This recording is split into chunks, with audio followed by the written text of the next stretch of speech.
धनदाई मातेचे मंदिर साक्री तालुक्यातील मजदी गावालगत 1.5 किलोमीटर अंतरावर वसलेले आहे। नकाशामध्ये हिरव्या रंगाचा एक डी दाखवलेला आहे ना, तेथेच आहे मजदी गाव। तुम्ही जर धुळे किंवा साक्री मार्गे जात असाल तर राष्ट्रीय महामार्गाने जाऊ शकता। मजदी हे साक्रीपासून 20 किलोमीटर अंतरावर आहे।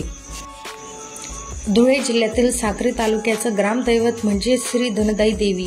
या देवीची मनोभावे पूजा केल्यास मनोकामना पूर्ण होतात, अशी येथील भाविकांची श्रद्धा आहे।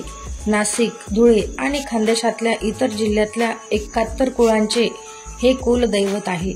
साक्री तालुक्यातल्या मजदी गावापासून 1.5 किलोमीटरवर असलेले आणि विश्वस्त आणि भाविकांच्या सहकार्यातून साकारलेलं हे मंदिर आज सगळ्यांचं श्रद्धास्थान झालेलं आहे।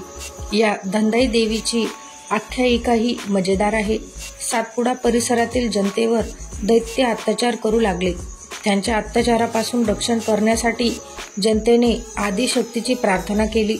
भक्तांच्या प्रार्थनेला प्रसन्न होऊन धनदाई सप्तशृंगी, माळसा, एकविरा, चिराई, भटाई, रेणुका अशा 7 भगिनींच्या रूपाने आदिशक्ती खानदेशात अवतरली। या 7 भगिनींनी दैत्यांना युद्धांचे आव्हान दिले। दैत्य पराभूत झाले, वेगवेगळ्या दिशेने पळत सुटले। रेड्यांचे रूप घेऊन ठिकठिकाणी जंगलांमध्ये लपून बसले। तेव्हा या 7 भगिनींनी त्यांचा पाठलाग करत त्या जंगलात पोचल्या व रेड्यांच्या रूपात असलेल्या दैत्यांचा नाश केला। देवरे कुळातील आज जेथे आदिशक्ती धनदाई देवीचे मंदिर आहे त्या ठिकाणी म्हणजेच नायगावी वास्तव्यास आले। त्यांनी तेथे कुलरक्षणासाठी धनदाई देवीच्या स्वयंभू मूर्तीची स्थापना केली। नायगावात बरेच वर्ष वास्तव्य केल्यानंतर जंगली प्राण्यांचा उपद्रव, पाण्याची दुर्मिळता तसेच दरोडेखोरांचा त्रास या सर्व गोष्टींना कंटाळून तिथून जवळच असलेल्या नदी पलीकडील त्या काळचे म्हैसपाडा म्हणजेच आजचे मजदी गाव या ठिकाणी स्थलांतर केले। त्या काळी पूजा करताना देवीच्या मूर्तीला शेंदूर लावण्याची प्रथा होती। पिढ्यानपिढ्या मूर्तीला शेंदूर लावल्यामुळे ती मूर्ती लुप्त झाली।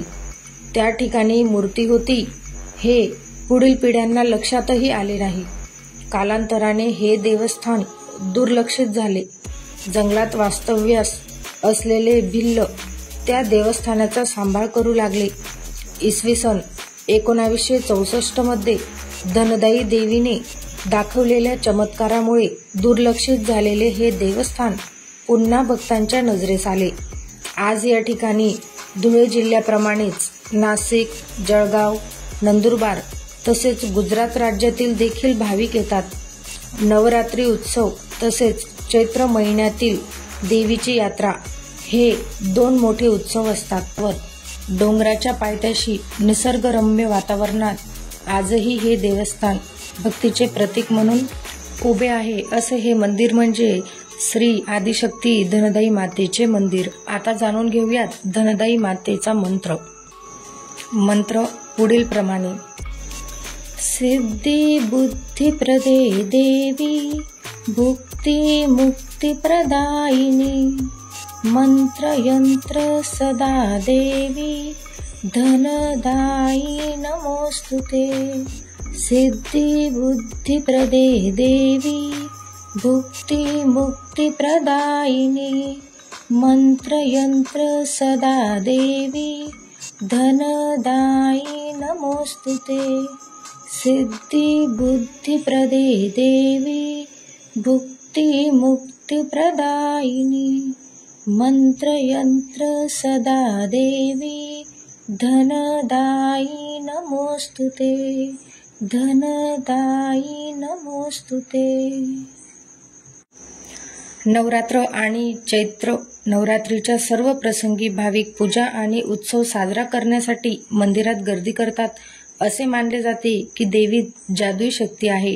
तुम्हाला हा व्हिडिओ कसा वाटला मला कमेंटद्वारे नक्की कळवा आणि कमेंटमध्ये श्री धनदाई माते की जय लिहायला विसरू नका। भेटूया अशाच एका नवीन व्हिडिओ सोबत।